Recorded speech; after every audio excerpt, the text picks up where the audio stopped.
كانت جات لي هديه من فتره، في الحقيقه احتفظت بيها زي ما هي. وكانت جات لي الهديه ديت في الاستخبص كده، واتقال لي ما توريهاش لحد او ما تقولش لحد ان انا جبتها. احتفظت بالهديه زي ما هي، ولغايه ما جيت في فتره كده واللي هو طب انا عايز احكي لحد، عايز اقول له ان الهديه ديت جات لي، بس مش عارف اقولها له ازاي، ولا مش عارف اختار مين احكي له. يا ترى احكي لاختي، ولا احكي لصاحبي، ولا احكي لامي، ولا احكي لمين بالظبط؟ حاولت ادور اديها احكي لمين ولا اقول لمين، ما عرفتش بصراحه. بس سالت نفسي سؤال: يا ترى هل ينفع احكي لحد معين؟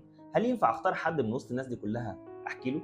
بس لما بصيت كده وسالت نفسي سؤال، هو لما حد يجي يقول لي احكي ما تقلقش سرك في بير، يا ترى ما تعرفش ان البير دوت بيشرب منه كتير؟ ما تعرفش ان ممكن يكون كل واحد عزيز عليك ليه حد عزيز عليه بيحكي له الاسرار دي؟ فسالت نفسي سؤال: يا ترى مين اللي ينفع احكي له ومين اللي ما ينفعش احكي له؟ وقررت النهارده اجاوبكم عليه في اللايف بتاع النهارده الساعه 10. ما تنسوش، استناكم.